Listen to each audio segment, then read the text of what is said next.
Senator Alex Padilla sat down with Jesse Dollemore and with me in Washington, D.C. And of course, among many other things, we talked about this incident in which he was handcuffed when attending a press conference of Kristi Noem, Donald Trump's Secretary of Homeland Security. All right, I think one place to start maybe is with the situation that you had in which you were not arrested, ultimately we learned, not technically detained, maybe loosely speaking detained, Right.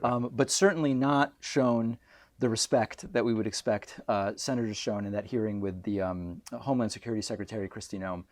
What's your sense of the bigger picture about when you see that we see due process denied to people, we see court orders ignored? This to me is part of a broader package of we're sort of going to do whatever we want, and there may be theoretical mechanisms to restrain our power, but unless anybody has a mechanism of making those effective, we're just going to keep doing whatever we want. How do you see it? Yeah, no, and I'm glad you're asking that question because when people ask me, so how are you feeling? Have you processed? What does it mean? What happened to you? It happened to be me, but the context is so much bigger, right? That's why, coming out of the situation, as you put it, I was quick to say, if this is how they're willing to treat a United States senator who has a question, then you can imagine not just what they're willing or capable of doing, but what is happening to people across the country when the cameras aren't there. It happens to be Los Angeles right now. It happens to be the conversation, the debate about immigrants' rights and due process. But the way the administration has gone about it, including the militarization of the second largest city in America, paves the way for them to try to squelch dissent on any issue in any corner of the country. I think that's part of the bigger picture, number one, let alone the sort of their efforts to dismantle small d democracy in so many senses of the word. Their brazen just refusal to comply with court orders to the point where, like, as a member of the Judiciary Committee, it's usually been kind of a boring question to ask judicial nominees, regardless of who's president, do you uphold the rule of law? Or if a president disagrees with a court order, what are the options, right? You can appeal, you can comply, but outright just dismissing, ignoring has never been part of the conversation, but that's the times that we're living in today. What's your opinion about what went down? I talked to my audience about it the day after it happened and the incident. I disagree. I think it is arrest, it is detainment. Do you feel, though, that it was more of a broader, calculated, premeditated thing, like they knew there's Alex Padilla, United States Senator representing the state of California, we're going to make something go down? What was your beat on it after it? Again, still processing, but I think some of the facts include, when they lie and say, "Oh, I barged into the room and didn't identify," oh, that's all BS, right? Right. You can't make this up. I was literally down the hall for a scheduled briefing with leadership of the Department of Defense, representatives of Northern Command, because of the militarization of the city, my hometown, without proper justification, in my opinion. So let me learn more about the mission, justification, training for the folks that are engaging with the public. When I hear about the press conference, right, it's in a federal building. I'm being escorted by National Guardsmen and FBI agents. So I went through security screening when I got there, and they're escorting me every step of the way. I didn't sort of peel off and go rogue. I asked, can we go listen in? They escorted me there. And I was sitting on the side quietly for quite a long time, just hoping for information, but all I was hearing was rhetoric.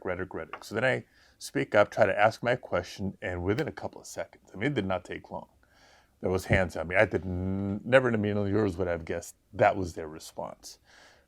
They knew who I was. Yeah. I had escorts. They knew who I was.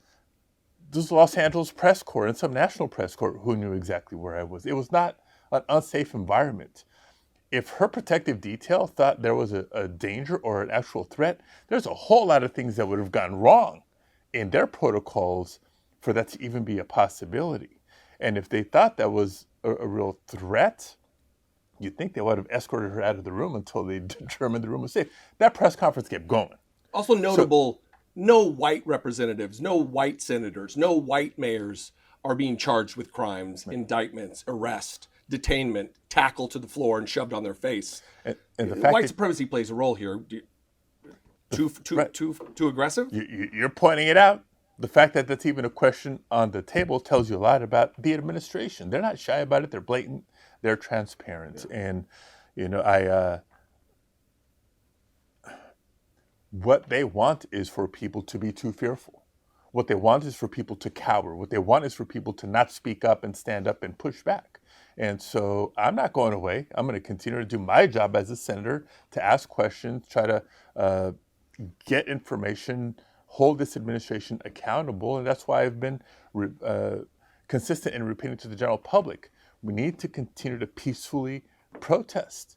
No King's Day, overwhelming response around the country. Yeah. It can't be one and done, right? We have to continue to speak up, while elected leaders have to continue to use our voices and do our jobs. And hopefully sooner rather than later, our colleagues on the other side of the aisle will figure out this administration has gone too far, continues to go too far, and they have a job to do as a separate and co-equal branch of government to hold this administration accountable. Be more loyal to your constituents in the Constitution than to this wannabe king president. Your vignette, this incident, it really is now checking a lot of boxes of what I call the 20th century authoritarian playbook. I'm from Argentina. I'm too young to have been there during the dictatorship, but my parents were there during it. And the stories are still raw.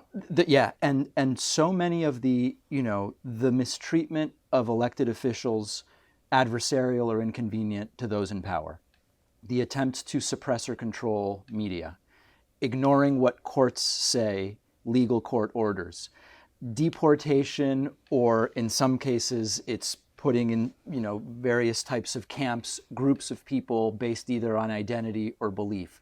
We're seeing every single one of these things, and students of 20th century authoritarianism sort of know it. Do you get a sense that any of your colleagues on the Republican side look at this broader historical narrative of what's going on? Or are they too wrapped up in, well, I agree with what happened to you and the deportations don't bother me, and they sort of just say, I'm not really concerned big picture? Yeah. No, look, I think there is a little bit of a mix on the Republican side of the aisle, just like there's a spectrum of political beliefs on the Democratic side of the aisle. My concern is for the more than a handful of Republican colleagues who have reached out privately about what happened and disagree with the treatment I got. And I asked them, would you be willing to say this publicly? And there's been far fewer who are willing to say something publicly. So is it because they agree or disagree? Is it because of the political thumb or pressure they feel by not just Donald Trump, right?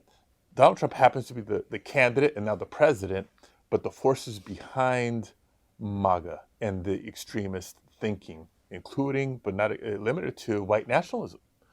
So until they're willing to see it for what it is, for all the people, not just Republican members of Congress, but people around the country who think, oh, that could never happen here. We're the United States of America. It is happening here. Open your eyes. And if that's sort of one of the takeaways, if there's some good that comes out of what happened to me, that there's people who were not paying attention, were oblivious by choice or not by choice, but now have no choice but to pay attention. If there's people who were paying attention before, but not enough to care, but now care, then that's a little bit of progress, right? But we got to continue. We got to push until we make progress. And for those people who have engaged, stay engaged, engage more.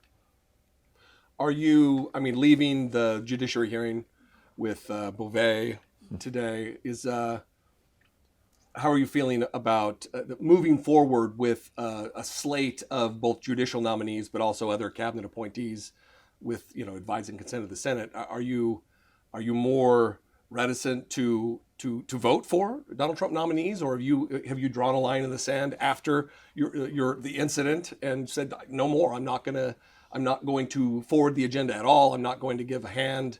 They're not equal partners in governance, and I'm just not going to take part. Where are you with it? Yeah, well, the the White House is making it really easy to be able to vote no on the nominees, not just as a political statement, Right. but you look at the qualifications or lack thereof, the experience or lack thereof, the temperament or lack thereof for so many critical nominees. When you have not just the nominee to be the Attorney General of the United States, or the Assistant Attorney General, or the FBI Director, and now circuit court judges and district court judges who refuse to answer what used to be a really easy question, right? Do you uphold the rule of law or the Constitution? Or what would you say about a president or anybody else who disagrees with a court ruling, right? There's a way to do this in the judicial system.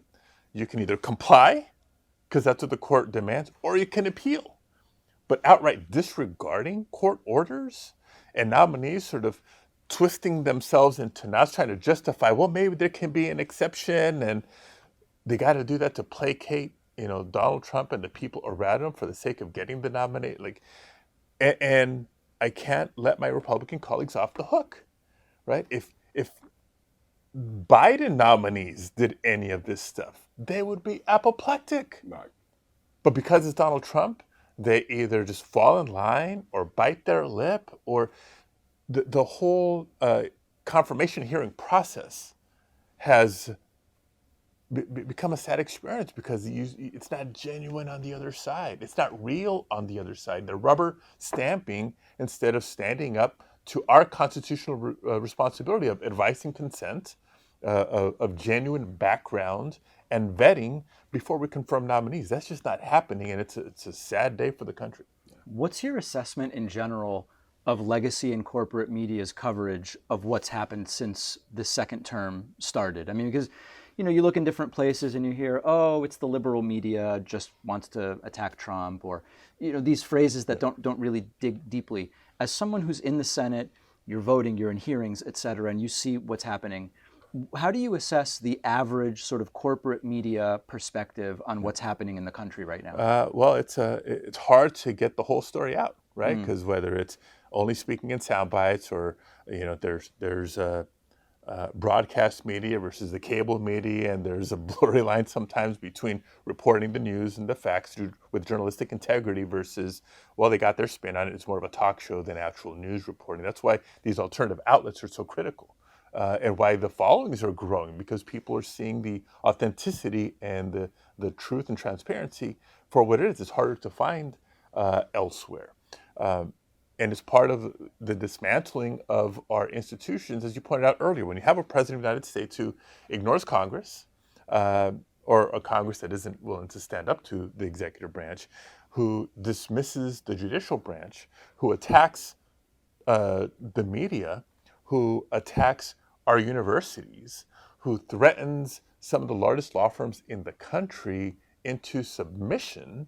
Like, you just go institution by institution that is falling because of the demands of this authoritarian person in the White House. It's a tough day, but that just means our job is that much more important. I don't know how we could have seen it coming, though. It's not like he said he wanted to be a dictator on day one, so, Came as a surprise to everybody. I think we've covered everything. Yeah, I think so. Thank you so much. appreciate your Really time. appreciate your time. Thank you. Until the next one. Yes, absolutely.